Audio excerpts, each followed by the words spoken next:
Komatireddy Venkatreddy Nalgonda MLA of course రాష్ట్ర మంత్రి. So Komatireddy Congress party senior leader, గత టర్మ్ ఎంపీగా పనిచేశారు. ఆ తర్వాత అసెంబ్లీ ఎన్నికల్లో నల్గొండ నుంచి పోటీ చేసి ఘన విజయాన్ని అందుకున్నారు. ఆయన గురించి జనం ఏమనుకుంటున్నారో ఇప్పుడు చూద్దాం. నల్గొండ ఎమ్మెల్యే కోమటిరెడ్డి వెంకటరెడ్డికి సంబంధించినటువంటి డీటెయిల్స్ మనం చూద్దాం. బిగ్ టీవీ సర్వే రిపోర్ట్లో ఏం తేలింది అనేది. 2023లో వచ్చినటువంటి మెజారిటీ ఎంత? బంపర్ మెజారిటీ 54,332 ఓట్లు ఆయనకు వచ్చాయి. సో ఓటింగ్ ఆ నియోజకవర్గ వ్యాప్తంగా జరిగిన ఓటింగ్ ఎంత అంటే 81.5%. ఆ 81.5%లో ఆయన గెయిన్ చేసినటువంటి పర్సంటేజ్ ఎంత? ఓట్ ఆఫ్ పర్సంటేజ్ 52.64% ఓట్లు కోమటిరెడ్డి వెంకటరెడ్డికి వచ్చాయి 2023 ఎమ్మెల్యే ఎలక్షన్స్లో. సో ఈ కోమటిరెడ్డి వెంకటరెడ్డి నల్గొండ ఎమ్మెల్యేకి జనం చెబుతున్నటువంటి ప్లస్ పాయింట్స్ ఏంటి, మైనస్ పాయింట్స్ ఏంటి, స్కోర్ ఏంటి మనం చూద్దాం. నల్గొండ ఎమ్మెల్యే కోమటిరెడ్డి వెంకటరెడ్డికి కోర్స్ రాష్ట్ర మంత్రి కోమటిరెడ్డి వెంకటరెడ్డికి వచ్చినటువంటి ప్లస్ పాయింట్స్ మనం చూస్తున్నాం. సొంత సెగ్మెంట్లో అభివృద్ధి పనులు, తర్వాత నల్గొండలో నర్సింగ్ కాలేజీ నిర్మాణం, మండలానికో డిగ్రీ కాలేజీ ఏర్పాటుకు చర్యలు. సో అభివృద్ధి పనులు అయితే సాగుతున్నాయని జనం చెబుతున్నారు. నల్గొండలో నర్సింగ్ కాలేజీ నిర్మాణం వల్ల చాలా వరకు హెల్ప్ అవుతుందని చెబుతున్నారు. డిగ్రీ కాలేజీ వల్ల కూడా డిగ్రీ విద్య విద్యార్థులకు అందుతుందని చెబుతున్నారు. నల్గొండలో మున్సిపల్ కౌన్సిల్ హాల్ నిర్మాణం, తర్వాత నియోజకవర్గంలో చాలామందికి నేరుగా ఆయన సాయం అందిస్తుంటారని కూడా ప్రజలు చెప్పినటువంటి మాట. నల్గొండలో ప్రత్యేకంగా ప్రజా దర్బారు కూడా నిర్వహిస్తున్నారు. ఇవన్నీ కూడా ప్లస్ పాయింట్స్గా మనం చూస్తున్నాం. రైట్, మా ప్లస్ పాయింట్స్ కూడా ఇంకొన్ని కూడా మనకు కనిపిస్తున్నాయి. అభివృద్ధి పనులు, తర్వాత హాస్టల్స్కి ఫీల్డ్ విజిట్స్ అంటే నేరుగా హాస్టల్కి వెళ్ళి అక్కడ సౌకర్యాలు వసతులు కూడా తెలుసుకోవడం అనేది కూడా రెగ్యులర్గా చేస్తూ ఉంటారనేది. తర్వాత సీఎంఆర్ఎఫ్ కళ్యాణ లక్ష్మి చెక్కుల పంపిణీ, సీఎం రిలీఫ్ ఫండ్కు సంబంధించి కావచ్చు, కళ్యాణ లక్ష్మి చెక్కులు ఎక్కడ నిరంతరాయంగా ఎక్కడ ఇబ్బంది లేకుండా పంచుతున్నారనేది.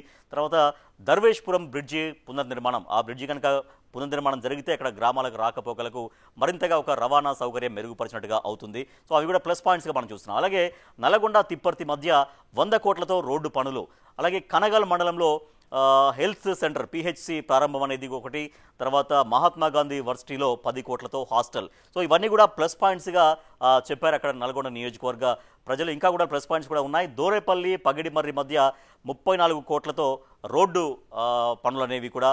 తర్వాత ప్రతీక్ ఫౌండేషన్ ద్వారా సహాయ కార్యక్రమాలు, తన కుమారుడు ప్రతీక్ ఆయన పేరుతో ఫౌండేషన్ ఏర్పాటు చేశారు కోమటిరెడ్డి వెంకటరెడ్డి. ఆ ఫౌండేషన్ ద్వారా ఎప్పటికప్పుడు సహాయ కార్యక్రమాలు కూడా కొనసాగిస్తూ ఉన్నారనేది.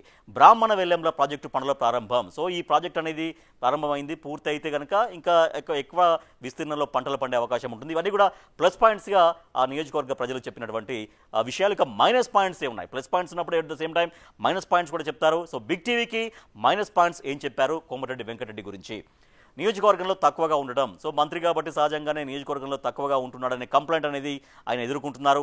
సహజంగా హైదరాబాద్లో ఉండాల్సి వస్తుంది, వేరే మీటింగ్స్ ఉండాల్సి వస్తుంది. తర్వాత వారానికి 2 సార్లే వస్తున్నారంటూ జనము పెదవి విరుస్తున్నారు. స్థానిక సమస్యల పరిష్కారంలో ఆలస్యం జరుగుతుందని కూడా ఆయన పైన ఉన్నటువంటి కంప్లైంట్. సో 2 సార్లే వస్తున్నారు, సో ఆలస్యంగా కొన్ని స్థానిక సమస్యల పరిష్కారంలో ఇబ్బంది అవుతుందనేది కూడా జనం చెప్తున్నటువంటి కంప్లైంట్స్. ఇంకేమైనా చూద్దాం మైనస్ పాయింట్స్. ప్రజా దర్బార్లో కలవలేకపోతున్నామంటూ జనం ప్రజా దర్బార్ నిర్వహిస్తున్నారు, కానీ ప్రజలందరూ కూడా కలవడానికి కొన్ని ఇబ్బంది పడుతున్నాం అనేది జనం చెబుతున్న మాట. మంత్రి అందుబాటులో లేని టైంలో పనులు మాత్రం జరగట్లేవు. ఆయన ఉన్నప్పుడు జరిగే పనులు ఆయన అందుబాటులో ఎవరికైనా ఆఫీసర్లకు అప్పు చెప్తే తర్వాత అవి అందుబాటులో లేనప్పుడు పనులు జరగట్లేవు అనేది చెప్తున్నటువంటి మాట. సో ప్లస్ పాయింట్స్ చూసాం, మనం మైనస్ పాయింట్స్ చూసినాం. సో మరి జనం ఏం కోరుకుంటున్నారు? జనం కోరుకున్నది ఏంటి కూడా? ఎస్ఎల్బీసీ పానగల్లు బీటీ రోడ్డు నిర్మాణం అనేది జనం డిమాండ్ చేస్తున్నారు.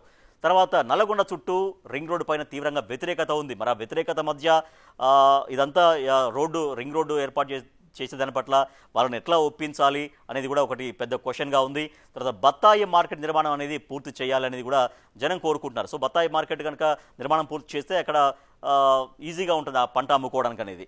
నల్గొండ ఏరియా ఆసుపత్రి అప్గ్రేడ్ చేయాలి, అది ప్రజలు చేస్తున్నటువంటి డిమాండ్.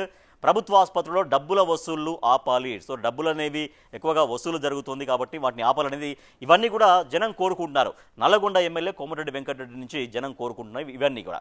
సో మనం చూసాం, ప్లస్ పాయింట్స్ చూసాం, మైనస్ పాయింట్స్ చూసాం, జనం మరి ఏం కోరుకుంటున్నారో చూసాం. సో మరి ఈ నల్గొండ జనం కోమటిరెడ్డి వెంకటరెడ్డికి ఇచ్చినటువంటి స్కోర్ ఏంటో కూడా మనం చూద్దాం. కోమటిరెడ్డి వెంకటరెడ్డి నల్గొండ ఎమ్మెల్యేకి ఇచ్చినటువంటి స్కోరు ఎంత అంటే అనుకూలంగా 57 మంది ఉన్నారు, వ్యతిరేకంగా 27% మంది ఉన్నారు, తటస్థంగా 16% మంది ఉన్నారు. సో ఓవరాల్గా 57% అయితే ఇప్పటికీ కోమటిరెడ్డి వెంకటరెడ్డికి అనుకూలంగా ఉన్నారు. సో ఎస్ ఎమ్మెల్యే గారు కోమటిరెడ్డి వెంకటరెడ్డి గారు, రాష్ట్ర మంత్రి కోమటిరెడ్డి వెంకటరెడ్డి గారు. సో ఇది మీ పనితీరుకి మీ నియోజకవర్గ ప్రజలు ఇచ్చినటువంటి స్కోర్ ఎంత మీకు అంటే అనుకూలంగా 57% ఉన్నారు. సో ప్రజల నుంచి ఇంకేం కోరుకుంటున్నారో చూశారు. సో అవన్నీ కూడా ప్రజలకు మీరు అందుబాటులోకి ఉండాల్సిన అవసరం ఉంటుంది. ప్రజలకి అవన్నీ కూడా వాళ్ళ డిమాండ్స్ కూడా పరిష్కరించాల్సినటువంటి అవసరం ఉంటుంది. సో ఓవరాల్గా నల్గొండ ఎమ్మెల్యే మంత్రి అయినటువంటి కోమటిరెడ్డి వెంకటరెడ్డికి బిగ్ టీవీ సర్వేలో వచ్చినటువంటి రిజల్ట్ ఎంత అంటే అనుకూలంగా 57%, వ్యతిరేకం 27%, తటస్థంగా 16%.